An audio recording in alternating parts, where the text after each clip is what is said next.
नमस्कार दोस्तों। क्या आपको पता है कि हर साल 1 जनवरी को मनाने वाला नया साल असल में एक ऐतिहासिक साजिश का हिस्सा है? जी हाँ, आपने सही सुना। वही कैलेंडर जिस पर आज पूरी दुनिया निर्भर करती है, वो सिर्फ 400 साल पुराना है। लेकिन हमारे हिंदू कैलेंडर सिस्टम की बात करें तो वो हजारों साल से मौजूद है। और सबसे चौंकाने वाली बात यह है कि अंग्रेजी कैलेंडर को बनाने वालों ने जानबूझकर हिंदू कैलेंडर सिस्टम को दबाया था। क्यों? क्योंकि वे जानते थे कि हिंदू कैलेंडर सिस्टम कितना वैज्ञानिक रूप से उन्नत और खगोलीय रूप से सटीक है। तो आज के इस वीडियो में हम इस विवादास्पद विषय में गहराई से जाएंगे। मैं आपको बताऊंगा कि क्यों ब्रिटिश औपनिवेशिक व्यवस्था ने हमारे पारंपरिक कैलेंडर को व्यवस्थित रूप से नष्ट किया और क्यों आज भी हिंदू कैलेंडर वैज्ञानिक रूप से बेहतर है अंग्रेजी कैलेंडर से। अगर आप सच जानना चाहते हैं तो इस वीडियो को लाइक करिए और बेल आइकन प्रेस कर दीजिए, क्योंकि ये जानकारी मुख्यधारा की मीडिया आपको कभी नहीं बताएगी। मेरे चैनल पर आपका स्वागत है। अगर आप पहली बार आए हैं तो कृपया सब्सक्राइब कर दीजिए और नोटिफिकेशन बेल को दबा दीजिए। हम यहाँ पर ऐतिहासिक तथ्यों, सांस्कृतिक ज्ञान और वैज्ञानिक सत्य के बारे में बात करते हैं, जिन्हें मुख्यधारा की मीडिया नजरअंदाज कर देती है। आज का विषय बहुत ही विवादास्पद है और मैं गारंटी दे सकता हूं कि इस वीडियो के बाद आपकी सोच पूरी तरह से बदल जाएगी कैलेंडर सिस्टम के बारे में। तो वीडियो को अंत तक देखिए, क्योंकि अंत में मैं आपको कुछ चौंकाने वाले तथ्य बताने वाला हूं। चलो शुरू करते हैं। दोस्तों, सबसे पहले बात करते हैं हिंदू कैलेंडर सिस्टम के इतिहास की। यह सिस्टम वैदिक काल से चला आ रहा है, मतलब लगभग 5000 साल से भी ज्यादा पुराना है। हमारे प्राचीन ग्रंथों में सूर्य सिद्धांत, ब्रह्म सिद्धांत, आर्यभट्ट की गणनाएं उल्लिखित हैं, जो खगोलीय सटीकता में आज के आधुनिक विज्ञान से मुकाबला कर सकती हैं। हिंदू कैलेंडर सिस्टम में पंचांग का सिस्टम है। तिथि, वार, नक्षत्र, योग और करण, ये 5 तत्व मिलकर परफेक्ट टाइमिंग सिस्टम बनाते हैं।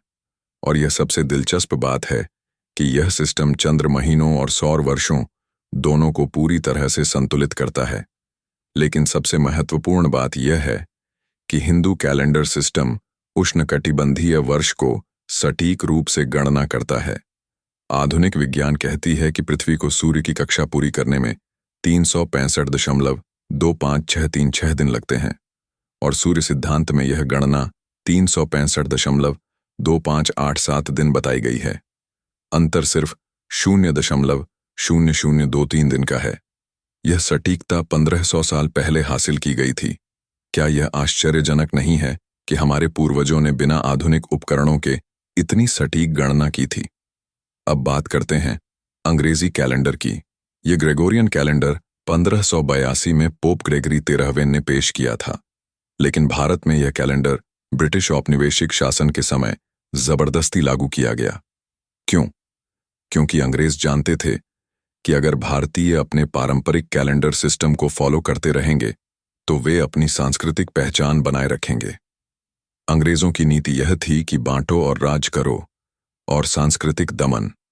उन्होंने जानबूझकर भारतीय शिक्षा प्रणाली से हिंदू कैलेंडर सिस्टम को हटा दिया। स्कूलों में बच्चों को सिर्फ अंग्रेजी कैलेंडर पढ़ाया जाने लगा। यह एक व्यवस्थित सांस्कृतिक नरसंहार था। आपको पता है कि अंग्रेजों ने भारत में आने से पहले क्या किया था? उन्होंने पहले हमारी शिक्षा प्रणाली का अध्ययन किया था। उन्होंने देखा कि भारत में गुरुकुल परंपरा है, जहां बच्चे न केवल धर्म और संस्कार सीखते हैं, बल्कि गणित, खगोल विज्ञान, चिकित्सा विज्ञान और कई अन्य विषयों में भी निपुण होते हैं। लेकिन सबसे महत्वपूर्ण बात यह थी कि यह सारी शिक्षा हमारे पारंपरिक कैलेंडर सिस्टम पर आधारित थी। पंचांग पढ़ना, नक्षत्र की गणना करना, शुभ मुहूर्त निकालना, ये सब एक आम भारतीय की बुनियादी शिक्षा का हिस्सा था। दोस्तों, अब वैज्ञानिक तुलना करते हैं। हिंदू कैलेंडर सिस्टम नक्षत्र वर्ष यानी सिडेरियल ईयर और उष्णकटिबंधीय वर्ष यानी सीजनल ईयर दोनों को मानता है। अंग्रेजी कैलेंडर सिर्फ उष्णकटिबंधीय वर्ष को मानता है। विषुवकायन, यह आधुनिक खगोल विज्ञान की अवधारणा है जिसमें पृथ्वी की धुरी 26,000 साल के चक्र में हिलती है। हिंदू कैलेंडर सिस्टम में यह अवधारणा अयनांश के नाम से हजारों साल से मौजूद है। अंग्रेजी कैलेंडर में इस अवधारणा को स्वीकार ही नहीं किया गया। लीप वर्ष की गणना में भी देखिए। ग्रेगोरियन कैलेंडर में हर 4 साल में लीप वर्ष होता है, लेकिन सदी के वर्ष जैसे 1700, 1800, 1900 लीप वर्ष नहीं होते जब तक कि वे 400 से विभाजित न हों। यह जटिल नियम क्यों? क्योंकि यह सिस्टम मूल रूप से त्रुटिपूर्ण था। हिंदू कैलेंडर में अधिक मास यानी अतिरिक्त महीने की अवधारणा है, जो प्राकृतिक रूप से चंद्र सौर तुल्यकालन बनाए रखती है। यह सिस्टम स्वसुधारक है और दीर्घकालिक सटीकता बनाए रखता है। हिंदू कैलेंडर सिस्टम प्रकृति आधारित है। त्योहार प्राकृतिक घटनाओं के साथ मेल खाते हैं। दिवाली अमावस्या पर, होली पूर्णिमा पर, नवरात्रि मौसमी बदलाव के साथ। यह पारिस्थितिक संतुलन बनाए रखता है। अंग्रेजी कैलेंडर व्यावसायिक है। नया साल 1 जनवरी को क्यों? कोई खगोलीय महत्व नहीं है। यह सिर्फ रोमन परंपरा है जिसे पोप ने चर्च के राजनीतिक कारणों से तय किया। क्रिसमस 25 दिसंबर को क्यों? इतिहासकार कहते हैं कि यीशु मसीह का वास्तविक जन्मदिन शीतकालीन संक्रांति के आसपास नहीं था। यह तारीख रोमन सूर्य देवता के त्योहार से कॉपी की गई है। दोस्तों, एक और चौंकाने वाली बात बताता हूं। क्या आप जानते हैं कि हिंदू कैलेंडर में सप्ताह के दिनों के नाम भी वैज्ञानिक आधार पर रखे गए हैं? रविवार यानी सूर्य का दिन, सोमवार यानी चंद्रमा का दिन, मंगलवार यानी मंगल ग्रह का दिन, बुधवार यानी बुध ग्रह का दिन, गुरुवार यानी बृहस्पति ग्रह का दिन, शुक्रवार यानी शुक्र ग्रह का दिन और शनिवार यानी शनि ग्रह का दिन। यह नामकरण ग्रहों की गति और उनके प्रभाव के आधार पर किया गया है। वहीं अंग्रेजी कैलेंडर में सप्ताह के दिनों के नाम रोमन और नॉर्डिक देवी देवताओं के नाम पर रखे गए हैं, जिनका कोई वैज्ञानिक आधार नहीं है।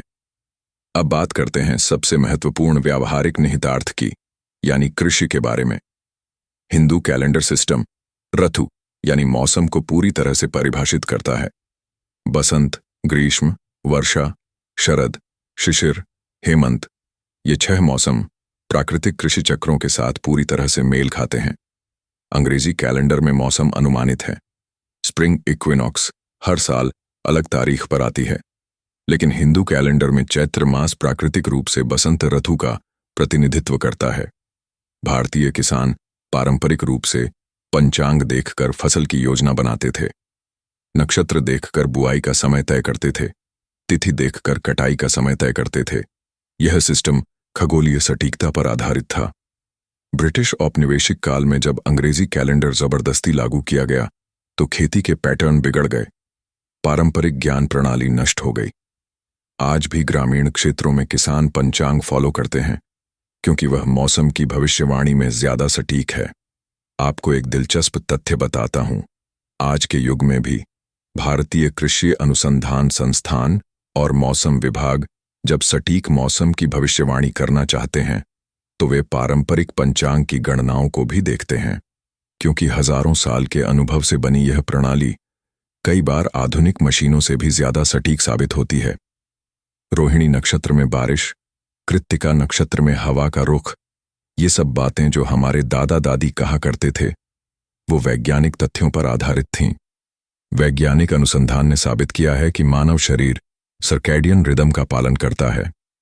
हिंदू कैलेंडर सिस्टम ब्रह्म मुहूर्त, संध्या काल, राहु काल जैसे समय विभाजन को परिभाषित करता है, जो जैविक लय के साथ मेल खाते हैं। आयुर्वेद में ऋतुचर्या यानी मौसमी जीवन शैली की अवधारणा है, जो हिंदू कैलेंडर के साथ पूरी तरह से तुल्यकालित है। अलग अलग मौसमों में अलग अलग आहार, अलग अलग गतिविधियां सुझाई गई हैं। अंग्रेजी कैलेंडर में कोई जैविक महत्व नहीं है। मंडे ब्लूज, संडे फंडे, ये कृत्रिम अवधारणाएं हैं जो प्राकृतिक मानव लय को नजरअंदाज करती हैं। दोस्तों, मैं आपको एक और रोचक तथ्य बताता हूं। आधुनिक चिकित्सा विज्ञान में क्रोनोथेरेपी का कॉन्सेप्ट आया है। यह कहता है कि अलग अलग समय पर दवा लेने से अलग अलग प्रभाव होते हैं। यह बिल्कुल वही बात है जो आयुर्वेद में हजारों साल से कही गई है। प्रातःकाल का समय वात प्रकृति के लिए, दोपहर का समय पित्त प्रकृति के लिए और शाम का समय कफ प्रकृति के लिए उपयुक्त है। यह सब हिंदू कैलेंडर सिस्टम के समय विभाजन से तय होता है। आधुनिक अंतरिक्ष अनुसंधान में भी हिंदू कैलेंडर की अवधारणाएं इस्तेमाल हो रही हैं। नासा और इसरो सिडेरियल टाइम गणना का उपयोग करते हैं, जो हिंदू कैलेंडर सिस्टम में पहले से मौजूद है। उपग्रह स्थिति निर्धारण में अयन सुधार करना पड़ता है, जो हिंदू कैलेंडर सिस्टम में अयनांश के नाम से प्रलेखित है। पश्चिमी विज्ञान अब महसूस कर रहा है कि प्राचीन भारतीय खगोल विज्ञान कितना उन्नत था। चंद्र मिशन में तिथि गणना का उपयोग किया जाता है। चंद्रयान मिशन का समय पंचांग गणना के आधार पर तय किया गया है, क्योंकि चंद्र कलाओं की सटीक भविष्यवाणी के लिए हिंदू कैलेंडर सिस्टम ज्यादा विश्वसनीय है। यहां एक और दिलचस्प बात है। जब मंगल मिशन भेजा गया था, तो उसकी लॉन्चिंग का समय भी पंचांग के अनुसार तय किया गया था, क्योंकि मंगल ग्रह की स्थिति और उसकी गति की सटीक गणना हिंदू ज्योतिष में हजारों साल से मौजूद है। आज के आधुनिक कंप्यूटर से भी यह गणना मिलान करती है। यह बताता है कि हमारे पूर्वज कितने बुद्धिमान और वैज्ञानिक थे। दिलचस्प बात यह है कि धीरे धीरे दुनिया में हिंदू कैलेंडर की अवधारणाएं पहचानी जा रही हैं। अंतर्राष्ट्रीय योग दिवस 21 जून को मनाया जाता है, जो ग्रीष्म संक्रांति है। यह हिंदू कैलेंडर सिद्धांत है। संयुक्त राष्ट्र ने अंतर्राष्ट्रीय खुशी दिवस 20 मार्च को घोषित किया है, जो बसंत विषुव के पास है। ये अवधारणाएं हिंदू कैलेंडर सिस्टम में होली त्योहार के साथ पहले से मौजूद थीं। आधुनिक मनोविज्ञान में सीजनल अफेक्टिव डिसऑर्डर यानी एसएडी को पहचाना गया है, जो हिंदू कैलेंडर सिस्टम में ऋतुचर्या की अवधारणा से पहले से संबोधित किया गया था। दोस्तों, अब मैं आपको वो बात बताने वाला हूं जो स्कूल कॉलेज में नहीं पढ़ाई जाती। ब्रिटिश औपनिवेशिक शासन में व्यवस्थित सांस्कृतिक विनाश किया गया था। यह सिर्फ राजनीतिक नियंत्रण नहीं था, यह बौद्धिक उपनिवेशीकरण था। मैकाले की शिक्षा नीति 1835 में जानबूझकर भारतीय पारंपरिक ज्ञान प्रणालियों को निशाना बनाया गया। कैलेंडर सिस्टम, गणित, खगोल विज्ञान, चिकित्सा, सबको आदिम और अवैज्ञानिक घोषित किया गया। लेकिन वास्तविकता यह है कि जब यूरोपीय भारत आए, तब उनके पास उचित कैलेंडर सिस्टम नहीं था। जूलियन कैलेंडर गलत था, ग्रेगोरियन कैलेंडर हाल ही में पेश किया गया था। लेकिन भारतीयों के पास हजारों साल से परिष्कृत कैलेंडर सिस्टम था। अंग्रेजों ने जानबूझकर गुरुकुल सिस्टम को नष्ट कर दिया, जहां ज्योतिष यानी खगोल विज्ञान पढ़ाया जाता था। पारंपरिक पंचांग बनाने वालों को हतोत्साहित किया गया। यह सांस्कृतिक नरसंहार था। आपको पता है कि अंग्रेजों ने क्या किया था? उन्होंने पहले भारत की संपूर्ण शिक्षा व्यवस्था का सर्वे कराया था। उन्होंने पाया कि भारत में साक्षरता दर यूरोप से कहीं ज्यादा थी। हर गांव में पाठशाला थी, हर शहर में विद्यालय था, और सबसे महत्वपूर्ण बात यह थी कि यहाँ की शिक्षा पद्धति व्यावहारिक थी। बच्चे सिर्फ रटकर नहीं पढ़ते थे, बल्कि समझकर पढ़ते थे। और इस सारी शिक्षा का आधार था हमारा पारंपरिक कैलेंडर सिस्टम। कैलेंडर सिस्टम सिर्फ समय रखना नहीं है, यह आर्थिक नियंत्रण का उपकरण है। वित्तीय वर्ष अंग्रेजी कैलेंडर के अनुसार तय किया जाता है, जो भारतीय कृषि चक्रों के विपरीत है। पारंपरिक भारतीय संवत प्रणालियों में दिवाली वित्तीय वर्ष शुरू होता था, जो कृषि फसल के साथ मेल खाता था। यह प्राकृतिक आर्थिक चक्र था। आज भी स्टॉक मार्केट में मुहूर्त ट्रेडिंग दिवाली पर होती है, क्योंकि पारंपरिक रूप से यह नया वित्तीय वर्ष था। लेकिन आधिकारिक तौर पर अंग्रेजी कैलेंडर फॉलो करना पड़ा, औपनिवेशिक विरासत की वजह से। दोस्तों, एक और चौंकाने वाली बात बताता हूं। आज भी भारत के सबसे बड़े व्यापारी, उद्योगपति और कारोबारी दिवाली पर अपनी नई बही खाता शुरू करते हैं। गुजरात के हीरा व्यापारी हों या मारवाड़ी व्यापारी, सभी अपने मुख्य व्यापारिक निर्णय पंचांग देखकर करते हैं। क्यों? क्योंकि हजारों साल के अनुभव से पता चला है कि यह सिस्टम ज्यादा सफल है। वॉल स्ट्रीट के बड़े फंड मैनेजर भी अब भारतीय त्योहारों के समय को देखते हैं, क्योंकि उन्होंने पाया है कि इन दिनों में मार्केट का व्यवहार अलग होता है। अब मैं आपको एक बहुत ही रोचक तथ्य बताता हूं। नासा के पास एक विशेष विभाग है जो प्राचीन सभ्यताओं के खगोलीय ज्ञान का अध्ययन करता है। इस विभाग में भारतीय ज्योतिष और पंचांग सिस्टम का गहन अध्ययन किया जाता है। क्यों? क्योंकि जब वे लंबी अवधि के अंतरिक्ष मिशन प्लान करते हैं, तो उन्हें हजारों साल आगे तक ग्रहों की स्थिति जानने की जरूरत होती है।